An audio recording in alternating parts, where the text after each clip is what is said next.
Salut makers et airsofters, j'espère que vous allez bien. Aujourd'hui on ne va pas parler de cette réplique mais plutôt de ce qu'on va faire avec. En effet, je continue ma petite série sur la gravure laser et aujourd'hui on va venir graver cette réplique. Et je remercie mon ami Quentin qui m'a donné cette réplique pour que je puisse faire tous mes tests de gravure. Alors en effet cette vidéo va être un crash test de gravure laser sur cette réplique, et ce qui est plutôt pratique c'est qu'on a différentes matières sur cette réplique. Nous avons en effet de l'ABS au niveau de la crosse, on a au niveau du garde-main du métal, de l'aluminium anodisé, au niveau du corps également on a la poignée en ABS un peu plus dur et le chargeur en aluminium. Donc on va faire plusieurs tests de gravure là-dessus, mais juste avant de commencer je voulais vous dire que lorsque vous utilisez un laser, le rayon lumineux est vraiment très puissant, il vous faut donc des lunettes de protection appropriées. C'est la santé de vos yeux qui est en jeu. Maintenant je lance la vidéo, c'est parti.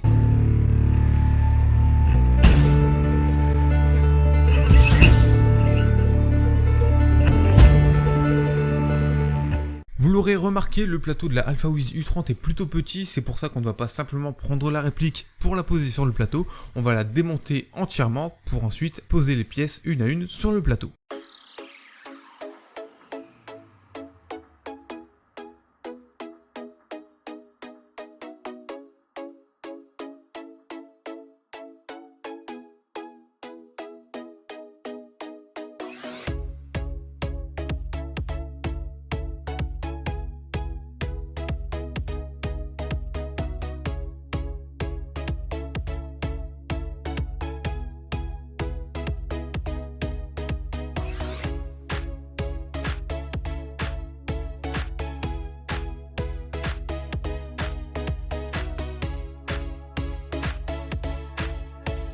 Le corps de la réplique est maintenant démonté et j'ai ma petite idée de ce que je vais faire dessus. Je ne vais pas retirer cette pièce ni le sélecteur de tir puisqu'elles sont un petit peu chiants à remettre et puis ici ils vont pas trop m'embêter. Et tout de suite je me dis que ça pourrait être aussi sympa de graver la gearbox, pourquoi pas faire un petit custom de gearbox. Je sais pas encore ce que je vais faire mais je trouverai bien.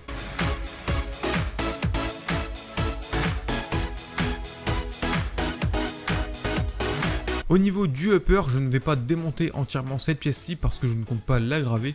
Déjà parce que le capot d'éjection des douilles ne tient même plus. Et puis je ne tiens pas trop à faire de la gravure n'importe où sur ma réplique. Voilà, toutes les pièces sont maintenant démontées. Donc je vais récupérer uniquement celles qui m'intéressent. Je ne vais pas graver toutes les pièces, ça ne servirait absolument à rien. Je vais vous expliquer tout de suite un peu ce que je vais faire sur le corps et expliquer ma méthode, comment je vais graver et ensuite on passera à la gravure. Alors dans un premier temps, je vais simplement aller sur Google pour rechercher des marquages de M16A4 puisque c'est cette réplique pour essayer de reproduire quelque chose qui soit plutôt réaliste. Puis une fois que j'ai trouvé ce qui me convenait comme logo, je vais simplement aller ici dans PowerPoint, vous allez comprendre pourquoi après, vous pouvez utiliser bien sûr d'autres logiciels, mais ici je vais simplement importer la photo du corps de la réplique et je vais écrire le texte qui s'y trouve et j'y mettrai le logo par la suite et je vais exporter en tant qu'image le texte pour l'importer dans Inkscape.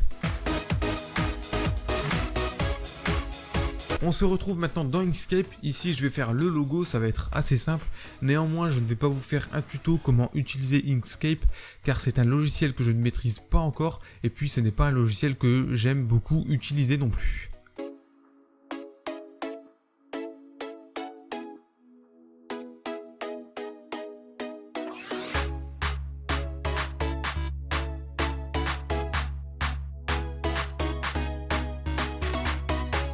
Maintenant que le logo est créé, je viens importer mon image au niveau de l'écriture, je viens le placer sous le logo. Et ici ce que je vais faire c'est que je vais simplement tracer un carré en rouge qui ne me servira uniquement de support visuel parce qu'en fait ça va être à cet endroit là qu'on va avoir notre zone de gravure. En effet vous allez prendre la mesure de votre zone avec une règle ou un pied à coulisse, vous allez tracer cette zone en cadre rouge et c'est dans ce cadre rouge que vous allez y mettre votre texte, votre logo et il vous servira de support visuel. Je fais la même chose pour avoir l'écartement entre le logo et le reste du texte qui se trouvera au-dessus du sélecteur de tir.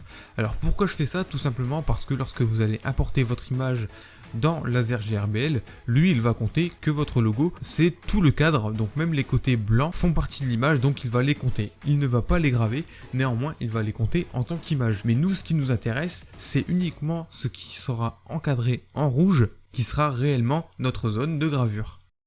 je me permets de filmer mon écran d'ordinateur puisque ça va aller assez vite. Vous enregistrez simplement votre image en PNG. Vous importez votre image dans Laser GRBL, vous y mettez les paramètres que vous voulez au niveau du contraste, de la luminosité, au niveau de la qualité, etc. Ensuite au niveau de la vitesse, puisque ici c'est du métal, je vous conseille de passer sur une vitesse qui est vraiment très lente. Moi aussi je choisis 500. Au niveau de la puissance du laser, vous mettez bien sûr au maximum. Et au niveau de la taille, vous allez simplement regarder sur Inkscape la taille qui vous est donnée pour votre image complète. Et vous allez retranscrire la taille que Inkscape vous donne dans Laser GRBL pour être sûr d'avoir la même zone de gravure. Une fois que c'est fait, vous pouvez créer, votre image va apparaître dans Laser GRBL et à ce moment-là, on va pouvoir maintenant brancher notre laser. La machine est maintenant prête. Le logiciel également. Ici vous pouvez remarquer que j'ai simplement pivoté mon image de 90 degrés sur la droite parce que le corps de la réplique ne rentre pas sur le plateau malheureusement, en tout cas en horizontal, donc je le mets à la verticale pour que ça puisse être gravé. Ça ne changera rien à la qualité de la gravure, c'est simplement que j'ai pivoté l'image de 90 degrés. Et maintenant je vais faire tenir le corps de la réplique grâce à du double face directement sur le plateau.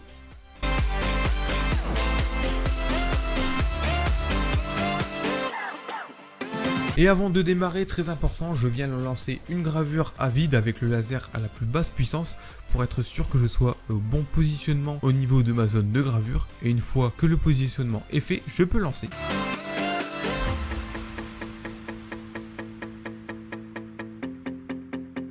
Je me permets d'arrêter le timelapse car il y a quelque chose que j'aimerais vous montrer. J'ai l'impression que le laser grave en profondeur la réplique.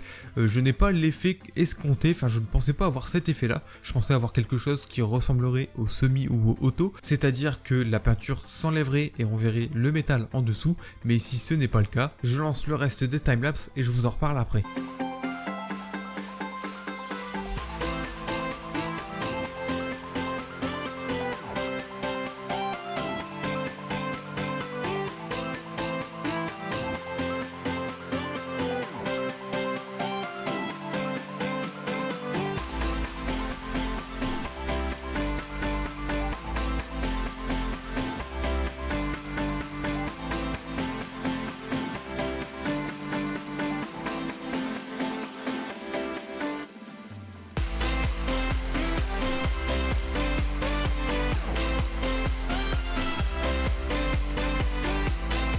On va maintenant regarder ensemble le résultat des gravures.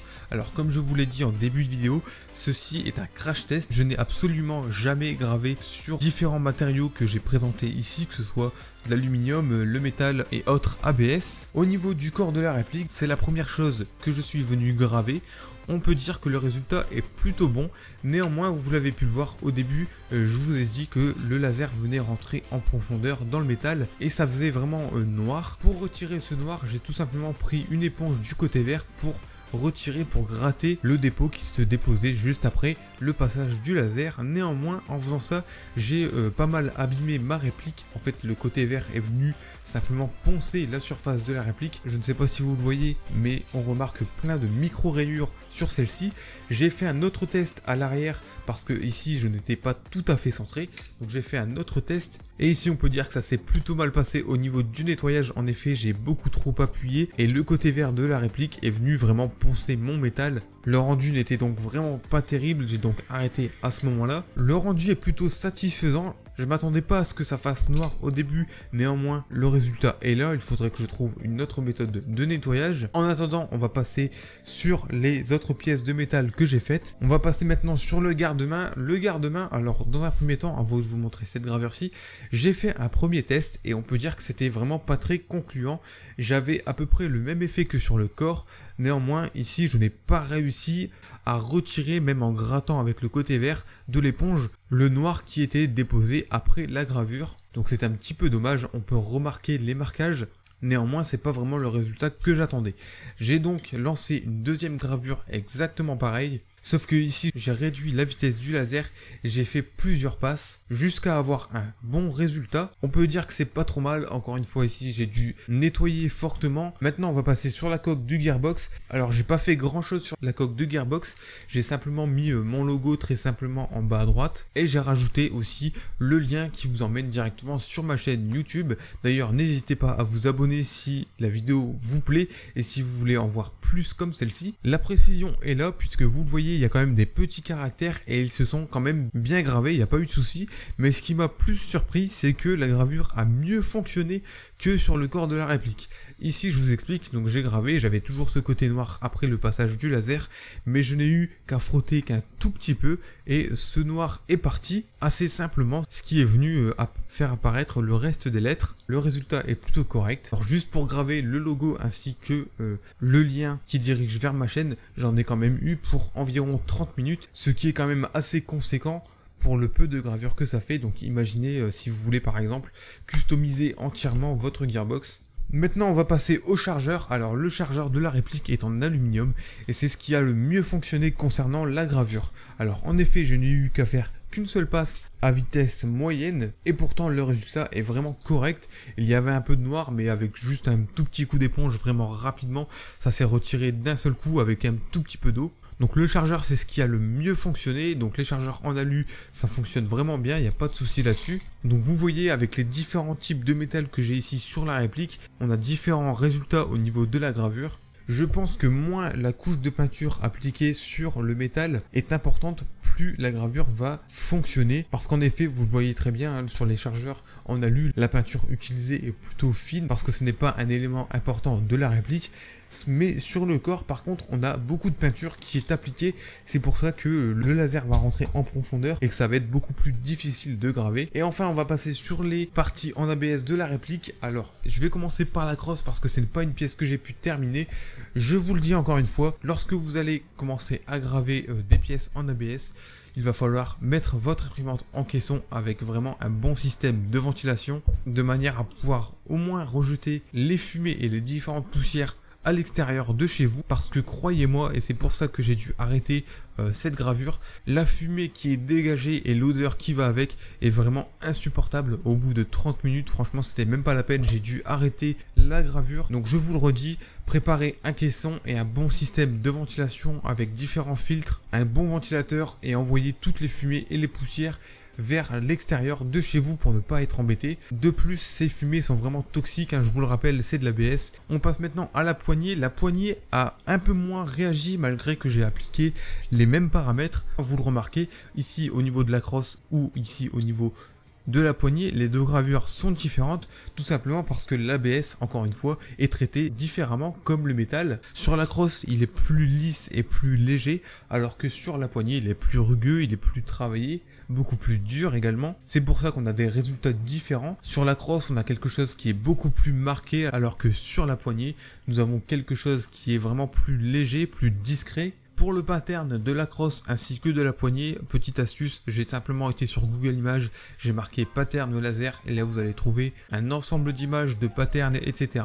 Donc là vous n'avez pas trop besoin de vous embêter, vous téléchargez ça au format PNG, vous l'importez dans Laser GRBL, vous mettez vos paramètres et vous pouvez lancer la gravure, vous n'avez pas besoin de dessiner si vous ne savez pas le faire. Et voilà, j'en ai terminé pour le crash test de gravure sur cette réplique. Aujourd'hui, je vous ai montré un petit peu de quoi était capable un laser 5.5 watts, mais sans entrer dans les détails des paramètres.